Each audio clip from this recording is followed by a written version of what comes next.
वह सब कुछ करो जो तुम्हें करना है, लेकिन लालच से नहीं, अहंकार से नहीं, वासना से नहीं, ईर्ष्या से नहीं, बल्कि प्रेम, करुणा, नम्रता और भक्ति के साथ। भगवान श्री कृष्ण इस अनमोल वचन के माध्यम से कार्य करने की नियत का उल्लेख करते हैं।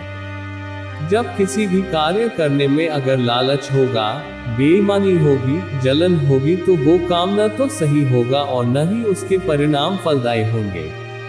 इसके अतिरिक्त जिस कार्य को हम पूरे मन से प्रेम पूर्वक करेंगे तो वो न सिर्फ हमारे लिए बल्कि समाज के लिए भी हितप्रद होगा। नर्क के 3 द्वार हैं, काम, क्रोध और लोभ। जो व्यक्ति कामी प्रवृत्ति का होता हो, जिसके मन में लोभ होता है और जो अत्यधिक क्रोधी स्वभाव का होता है, उसके लिए नर्क के द्वार सदैव खुले होते हैं। अर्थात ऐसे व्यक्ति को तो सिर्फ नर्क में ही जगह मिलती है। मैं ही सृष्टि का आदि, मध्य और अंत हूँ। भगवान श्री कृष्ण ही इस सृष्टि के पालनहार हैं। वही इस संसार की शुरुआत थे, वही मध्य और वही अंत होंगे। जो आप जो चाहते हैं उसके लिए नहीं लड़ते हैं, तो जो खोया उसके लिए मत रो। मनुष्य सब कुछ चाहता है पर सब कुछ उसे नहीं मिल सकता। आपको जो नहीं मिला उसके लिए पश्चाताप मत करो, और जो आपसे खो गया, जो आपसे अलग हो गया, उसके लिए निराश भी मत हो। मैं सभी प्राणियों के हृदय में स्थित आत्मा हूँ। मैं सभी प्राणियों का आदि, मध्य और अंत भी हूँ।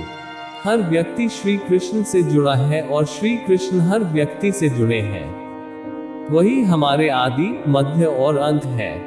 ठंड या गर्मी, सुख या दर्द का अनुभव करें। ये अनुभव क्षणभंगुर हैं, वे आते हैं और जाते हैं। उन्हें धैर्यपूर्वक सहन करें। समय एक सा नहीं रहता। आज दुख है तो कल सुख भी आएंगे, और सुख के बाद दुख भी आना स्वाभाविक है। आपको पूरे धैर्य और श्री कृष्ण पर विश्वास के साथ अपना जीवन निर्वाह करना चाहिए। सत्य कभी नष्ट नहीं हो सकता। अच्छा करने से नहीं डरना चाहिए। लोग अक्सर सच कहने से बचते हैं या डरते हैं, पर सत्य कभी छुप नहीं सकता और न ही कभी मिट सकता है। कितना भी छुपा ले पर सच तो उजागर हो ही जाएगा। इसलिए जो बात सच पर आधारित हो उसे करने या कहने और मानने से कभी नहीं डरना चाहिए। इस शरीर का मोह मत करो, यह तो माटी है, माटी में मिल जाएगा। अमर तो आत्मा है जो परमात्मा में मिल जाएगी। लोग अपने शरीर को सुंदर बनाने में लगे रहते हैं, पर आत्मा की सुंदरता शरीर की सुंदरता से कहीं ज्यादा महत्वपूर्ण है। शरीर तो नश्वर है, मिट्टी ही तो है, तो मिट्टी में ही मिल जाता है, पर आत्मा अमर है, इसलिए आत्मा की सुंदरता पर ध्यान दो। आत्मा की सुंदरता अपने को श्री कृष्ण में लीन करने में मिलती है। जो हुआ अच्छा हुआ, जो होता है अच्छे के लिए होता है। कभी कभी विपरीत परिस्थितियां हमारी वर्तमान स्थिति को अच्छा करने के लिए आती हैं। मन चंचल है, इसे और संयमित करना कठिन है, लेकिन यह अभ्यास से वश में हो जाता है। मन चंचल होता है, यह इधर उधर भागता है और किसी भी कार्य की एकाग्रता का दुश्मन है। लेकिन यदि यह व्यक्ति के वश में हो जाए तो इससे अच्छा कोई मित्र नहीं है।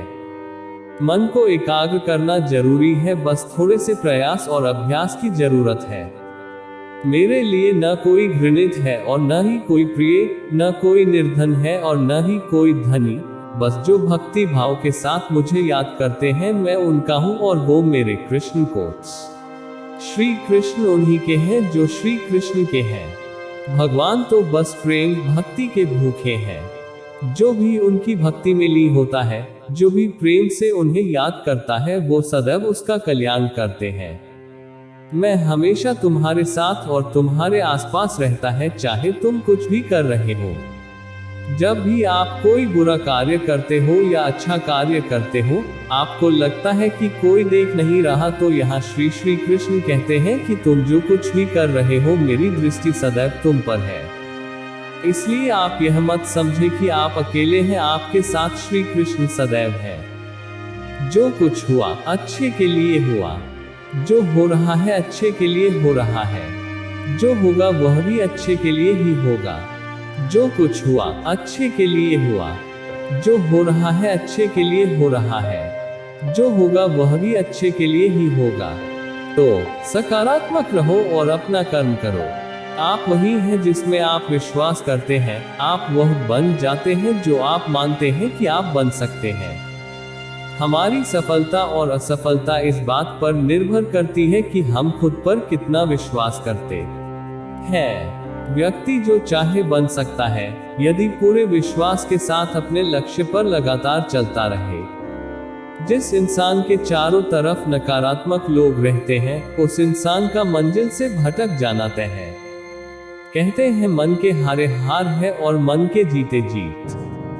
जिस प्रकार सकारात्मक विचारों से सफलता मिलती है, उसी प्रकार नकारात्मक विचार असफलता के मार्ग की ओर अग्रसर करते हैं।